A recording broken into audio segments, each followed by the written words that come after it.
Hi there, this is Popo, I hope you'll fine. Welcome back to the Matchess miniature series, where we cover some real game that happen on real life, on real board, against real people, actually the friends of a chess club.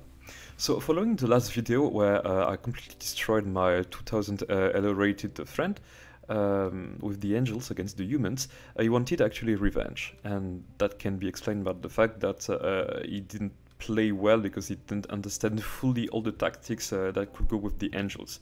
So I don't think that this is just a bad opponent, he's really playing well. So he wanted to pick another faction, and this time we chose randomly the faction, and it went on genies first. And I was saying that this is not very interesting because at that time I would have published a video about the genies, so I wanted to get another faction. So he picked again, and we get the goblins.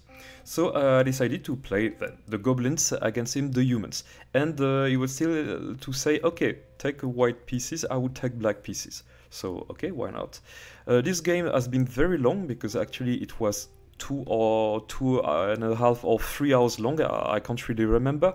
And all my friends were here, and this was very tense on the board because this game was 18 moves long. No, not 18, 80 moves long. So, yeah. You can see this is a very long game. So let's see what happened on the board. So we have pawn to e4, and actually a Scandinavian is played. The Scandinavian is very interesting because when you play against the goblins and you have this variation, now the croc enters the game, and this croc is very mobile. So at some point you have a lot of more square that you can think. So you have to be very careful on this line. But I was very surprised that my opponent, after pawn captures, decided to play something else. Decided to play a gambit I never actually saw, pawn to e6, with the idea of if you take, then you take with the bishop, and you have suddenly a lot of activity. This queen targets this, the bishop is 3, the bishop is 3. Here you can bring the knight, you can castle like queen side eventually, or maybe king side, I don't know. So this gambit seemed to be very interesting, and for the sake of it, I decided to accept this gambit. See, okay, let's see what the humans can do with it. So pawn captures, bishop captures, and now croc to f3 in order to try to control some dark squares. Here the light squares seem very powerfully controlled. This is hard to kick this bishop for now because my pieces are too slow. So we have knight to c6, counter-attacking, and I would say no, I really want the dark squares, so I went for c3 with the idea of d4. And here he played a very surprising move, queen to d5. Queen to d5, I was never thinking of that could be possible, but here actually it can be. Because now that this has been played, you can't really play this to kick the queen. So this is taking space, but at the same time I was thinking, okay, there's something bad about the position, like I have a feeling that that can be, I don't know, refuted. So I tried d4 with the idea to push c4 just after. And he completely ignored that because he played knight to f6. And I should have taken more time to study all the possible lines, because at that time you have 4 pieces developed here, and you're about to push here, even none of your pieces except the first croc is developed. And I guess this is perhaps the time where I misplayed. I was too confident, because at the time I was thinking that you push the pawn here, then the queen goes I don't know where, maybe it goes here, then you have the exchange to do. And then at that time you have to be very careful because a 4 can happen, so you get a tempo and then you develop the pieces. But I didn't see that something can happen, and this is bishop to b4 check. And bishop to b4 check, you have to be very careful about what you play here, because there are a lot of threats. Here there's a sort of attack going on here, so a lot of pressure. You have also some pressure here that can happen.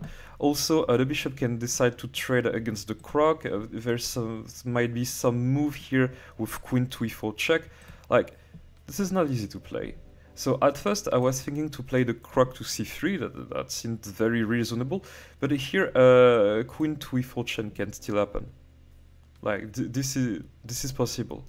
And then you have a big trade of pieces, maybe this goes there with the troll, and then I don't know how it proceeds, maybe bishop here, and then I don't know what you're supposed to play here. Maybe you want to go for the trade, or maybe you can even play this and win back the pawn, and after... No, that seems not to work, because after captures, you just have to capture here.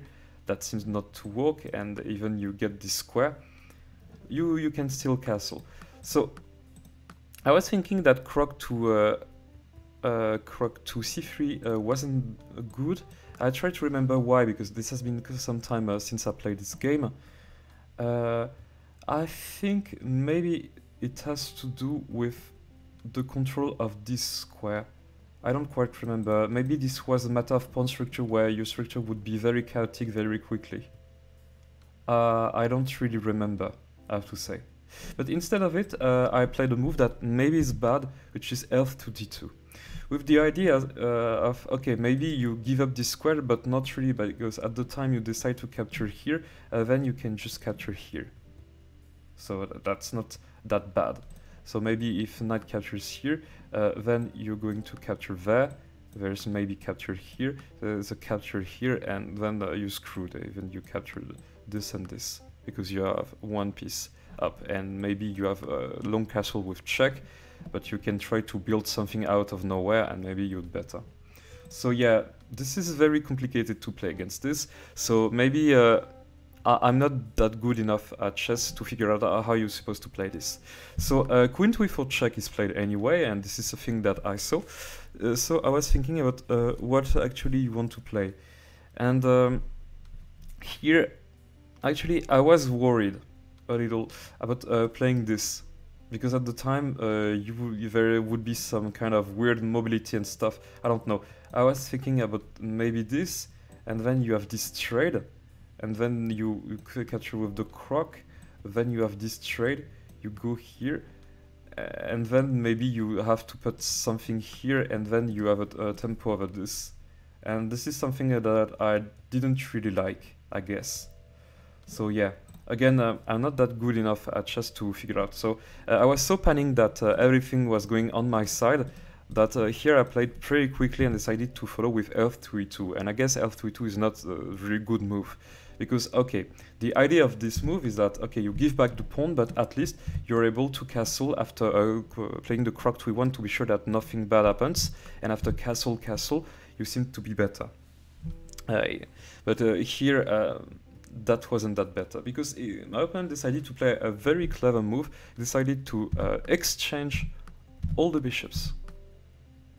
And I have to say that it's pretty clever, because the piece that go very quickly over the king are these elves, because at that time they can decide to capture here and go in like behind or in front of the enemy king. So there's tough. So we have first bishop captures e2 with the idea you have to be very careful while you capture with, because this is double attack. So you capture back with the croc, and after that you exchange the whole stuff, and then you have to play h6. We have the idea that there would be never a croc to g5 move with tempo and stuff. So here we are in this position, and I have to say that I'm not that good. I feel like the humans have a lot of control, especially this queen, which is very powerful, and this is hard to kick this queen. These knights are not that powerful compared to my croc, but you have the open file with the rooks, and that can lead to a big mess. So I might have screwed the opening if I go a little back. Maybe there was some better thing to do here. I think that I played 3 bad moves in a row, and then this condemned a little the way the rest of the game would be played. I guess black is better here. But anyway, I tried to play something decent. Rook to e1, preferring a discover attack on the queen.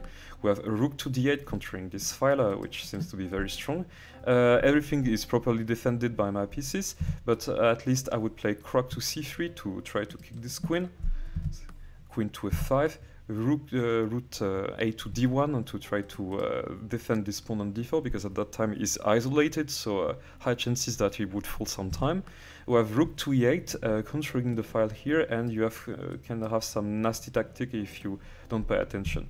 So I decided to play rook to e3, so if the rook captures, then you can recapture with the pawn, and then you have some pawn structure here. So of course he decided not to play that. We have queen to f4, I guess with the idea of putting even more pressure here on the d4 pawn. So I wasn't passionate about this, and now this croc is not doing anything. So this is why croc to e2 is played, so it defends even more this pawn, and he kicks the queen. We have queen to f5, and now the croc slides again to g3 to threat again the queen. And okay, the queen can still go back here, and I would repeat the move eventually and get a draw. I feel like I was losing. But queen to d5 is played, referencing the structure. I tried b3 because here this queen is attacking a2, and you don't want this pawn to fall here. Remember that on the move before it wasn't defended, so here this is played. At the same time, I wasn't that happy because now the knight can go on b4 and it takes some time to prevent this, and you can never play really a3 because here this is going to be captured when this would be removed after an exchange. So pawn to e6 is played. I don't really see the idea of that, but maybe he was afraid of later would be some kind of push here. At least the position is safe on this point, and maybe that gives the knight an opportunity to reroll and try to get even more pressure on this, or try to get this square. I don't know actually the plan, and it's like saying to me, try something. You wouldn't have anything. Here, if you analyze correctly this position, you have to say that with the goblins you want to reach the king, because all the powers are towards the king. But none of these pieces can actually really go to the king, because everything is really well defended. All of this stuff is range free, and here you have unlimited range. And this controls a lot of things. And even the knights are very lucky bastards. They can just jump everywhere and completely mess with your stuff. So I decided to go for a crock to f4, targeting the queen, trying to get some advance. At some point maybe I could go to e5. But here queen to f5 is played, targeting the crock. And here, yeah, I wasn't that happy here. You can't really decide to put this crock here because that would lead massive mess. First, you can't decide. I was thinking that the crock could slide here, but yeah, this crock goes toward the enemy king, so it would slide here and here. So yeah, this is the main reason why I can't put this crock on e5. So I decided to put the rook to e2, so try to get still the position of the crock, and here this is defended. But rook takes e2, and then you have to be very careful where you capture with. If you capture with the troll, then the queen's going to capture the crock. So here the crock has to go back to capture, and here my opponent says, okay, I just neglect your I don't know, your attempt to go forward. So we have knight to d5 now, taking these lovely spots. That's very cool. And we have crock to g3. Again, I tried the same plans before, kicking the queen. We have queen to e6 and rook to d1 with the idea of going forward. And now maybe I would have this nice spot on e4. We have rook to e8, so preparing an attack over this if you dare to move the crock. So I decided to play rook to e4, targeting the queen. The queen goes to g6.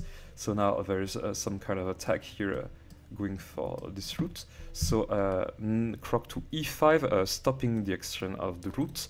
But here my opponent decided to trade very happily with knight takes e5, pawn takes e5, and here I was starting to breathe, because at some point I would be able to push f4, and now I would get something very solid. But I quite didn't have time to do this because we have immediately knight to f6 targeting this, and you can't really take this knight because you have this capture, this capture, this capture, this capture, and even if you capture here, then the opponent can try to go with this queen check, and then this is checkmate, you're just dead. So here you don't have this tempo, and you have to be very careful what you play. Again, if you go here for the main exchange, after queen captures, you have to spend a move to defend the position, so maybe you have to play this, and then you can just decide to capture here, and then it goes into a very wild endgame. Or even you can, I would say you can even decide not to take it and to go here. I guess this is okay, and at the time this troll would move, you can go queen to b1 check and grab this pawn on a2, or grab the pawn on b3 if a2 has moved here. So yeah, this is very hard to defend this position, so I would say, okay, this is not the time to go for this kind of endgame, so I decided to put back the rook to e2, but we have knight to g4, trying to get further into the field. I don't really know what it does for this, but I know that it gives a lot of pressure here regarding this pawn on e5, so I decided to play troll to d4 with the aim of defending this, and at the same time you attack this if you're not careful, if you dare to move the queen. So maybe they would get some moves like this. But here we have queen to b1 check, and here you're forced to defend with, for example, crook to f1. But you can't really capture this pawn on b2 because here this is hanging. So now we have knight back to f6, and if knight back to f6, then you're going to take. This is going to take, and I guess that would be a very big mess over here. So I thought for long, I have to say, and I wasn't that happy that this crook would be pinned for a long time because you have to put the king here and then move the crook, and here you have a lot of pressure about this. So I was thinking this knight is gonna get active into the game, this knight is completely inactive, so I have to accept the main trade. So the main trade happens, we have rook to b2 first, trying to get the rook out of the pressure. So the queen moves to c1, and then captures, rook to e1, you have h3, this is pretty forced, rook takes f1, and king to h2, and now my king is pretty safe.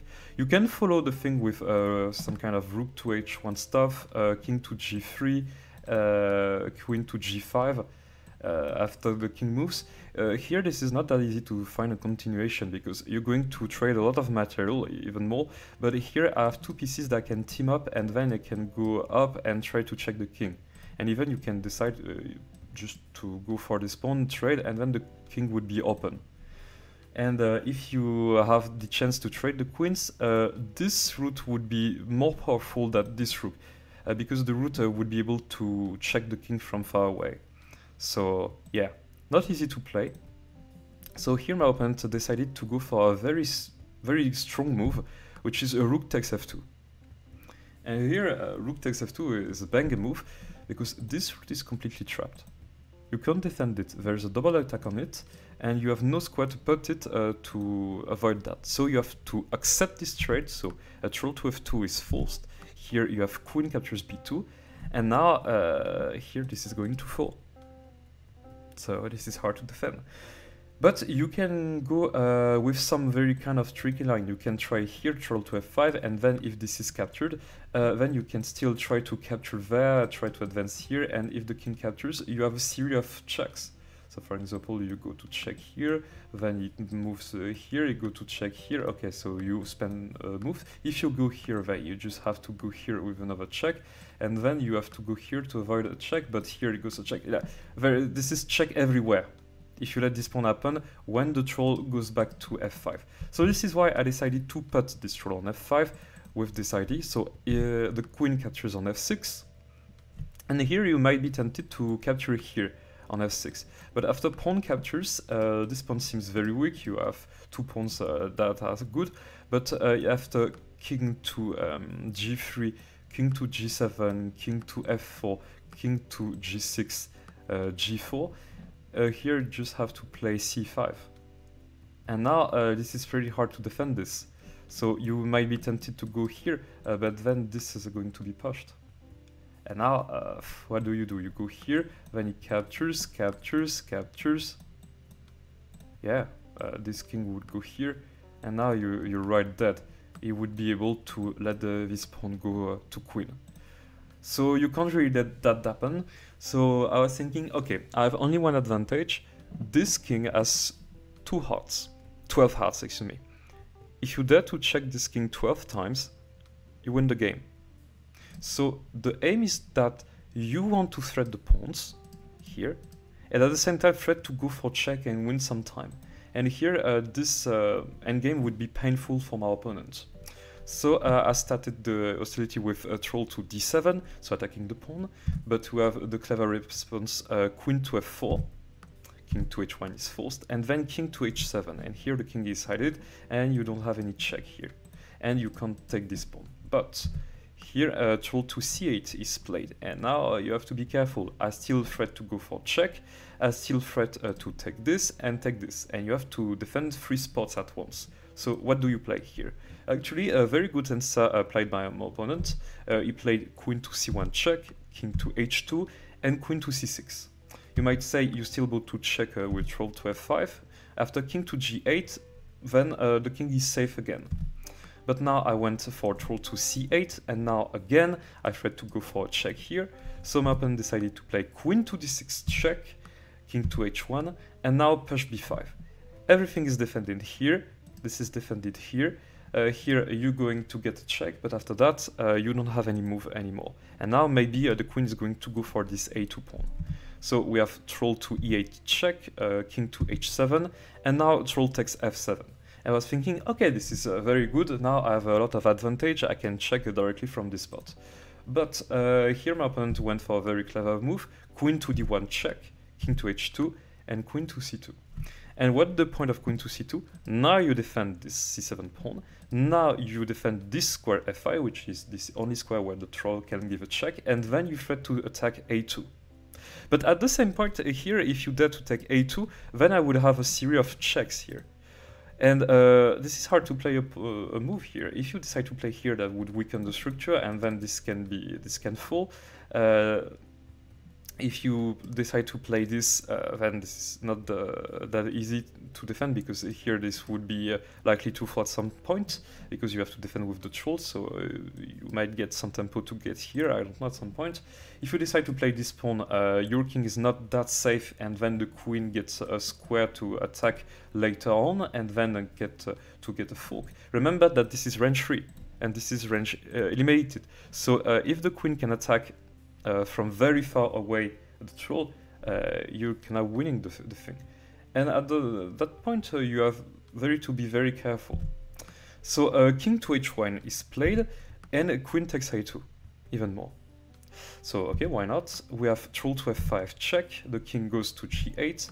You have troll to e6 check, the king goes to h8. Troll to e8 check, you have to go to h7, and then troll to d7. Try to get this pawn and again go for the attack. Here, as black, you're not that well, because you can be scared by the fact that your opponent has a lot of checks and you're 7 hearts from the death. So you have to be very careful. So this is why my opponent decided to play queen to a1 check, king to h2, queen to e5 check, king to h1, pawn to a5. I have to comment a little why this king is just moving here. First of all, if you play the king to g1, you have a lot more square for a queen check for the queen, and then you can have some ugly fork regarding the troll. So you have to be very careful. Here, if I decided to move this king up, here maybe you can have some tempo with the pawns at some kind of position, and even more, same stuff than before, you can have ugly forks here. So yeah, you can't play that very easily. So for the sake of my troll and the mobility I can have, I decided to let my king on h1 and h2. So pawn to a5 is played, and now this is defended, this is defended, this is defended, this is very okay. So at this point, what do you play? Okay, I decided to play king to g1, because you can't go up to g2. I verified a lot to be sure that there wouldn't be any fork here regarding the troll. And yeah, there aren't. If you try to go here, this is on the range of the troll, this is okay. And here, to get some fork, you have to go here, here, or here. But this is hard to get a check from this spot. I just verified everything. So this side might to be safe. But you have queen to e3 check, which is played, king to h1, and then grab the pawn on e3. But it allows me to give another series of check, troll to f5 check, king to g8, troll to c8, targeting again this pawn and try to go for a series of check here. So yeah, it seems to be very tense now, but queen to d1 check is played, king to h2, queen to d6 check is played, king to h1, and c6. And here basically you can check the king from this spot, but after you don't have any check, and now this is going to go somewhere. So I decided to play troll to e8 check, king to h7, and troll to f7. And here again a target to get for this check, so you have to defend with the queen. So this is why he played queen to d3, trying to be sure that the diagonal wouldn't be able to check. And now I started to realize that something was wrong in this position. Here this might get, I don't know, not that easy that before to target the pawns, because now they form a chain and they're going closer and closer from the queen. So that means that the queen wouldn't have too much trouble to defend this. But anyway, I tried this move troll to c7, attacking these 2 pawns at the same, so you have to defend them. So here we have queen to c3, which is played, defending both spots at once. And here I decided to play troll to d7, because at least, okay, you can't take this pawn, but you can still threat to go for the diagonal, but not even close, because queen to c2 is played. And now, this is defended, this is not even attacked, and then this diagonal is defended. So I decided to go back to c7, try to attack this a5 pawn, but of course a4 is played. And now, at this point, you just have to resign. But you know, I'm a very, I don't know, challenging player, so I want to get from the end of the game to be sure that if there's some kind of queen move at some point, I can try to give some checks. So I tried troll to a5, trying to prevent any push here, but he played the very clever queen to b1 check, and then we have pawn to c5. So now this is defended, and this is likely to be pushed. So I decided to go troll to b6, attacking both spots, but of course he pushed on c4, and now the queen is very well aligned. I still don't have any check here, so I tried troll to a6 with the aim of, if you push here, I'm going to take here, if you push here, I'm going to take here. But of course he plays pawn to c3, and then this is unstoppable. Troll to a5, pawn to c2, troll to c3, and pawn to c1, promoting to queen, and this is game over. So I can show you the moves that happened just after. So here I try to give room for my king, so he decides to push. I go king to h4, 3 with the idea of perhaps going here, have some space, I don't know. But here queen to f4, very precise, is played to be sure that I don't have any space. And here, if I decide to go here, you just have to push here, and you have to repeat the moves. So I tried pawn to g3 with the idea of maybe I would have this square, but not even close, because queen to f3 is played. You have pawn to h5 with the idea of perhaps putting this king here, but this square is guarded by the pawn on h6. So pawn to a2 is played, king to h4. Queen goes on a1 because this is promoted pawn. You have king to h3 and queen to h1, checkmate. So yeah, this is a very wild game, as you can see, and I have to say that I played a very bad game. Like, I have to be honest, I guess the way I played the opening was very bad, and this is very normal because I face a very strong opponent. But I was glad at least to have won the first game, and even more, that's interesting to review this game because my opponent shows how strong can a human be. Because if I just go back, just see how it went. You have this gambit, all your pieces get active, and here all the bishops, the queen, and even the knights, even weak pieces, do the job. You castle early, you trade everything, you get the open files, and here, like, despite all my efforts, I couldn't get anything concrete because I have an isolated pawn. So this structure benefits my opponent, and you see every time there's a trade, this is okay. And the most funny about this is that when everything gets traded off the board, you see that queen versus queen endgame is just a banger. Because after this wall trade with this forcing move to trade, you have a queen endgame. And now you get to see that this queen is a monster. Because even you are with the, I don't know, the only faction that can win that kind of endgame if you play well. Because if you go for all the other factions, at least maybe count versus count, count versus queen could be interesting stuff with, I guess, the vampires, even more. That can be very ugly. The king can try to hide, the queen would defend the pawn, and maybe you wouldn't have this kind of thing where you try to go for the pawns and just give endless checks to defend your position. But here, despite that, the queen just is a banger. It has a lot of mobility. You have this intermezzo check replacing every time, getting some stuff, and you look at how many checks I have to give to be sure to conserve an advantage, but even more, like, despite this, doesn't work. The queen is still here. So here, I guess, at this point where this move has been played, I was thinking that something was happening, especially at this position. After this and this, when this happened on the board, I was thinking that something was wrong.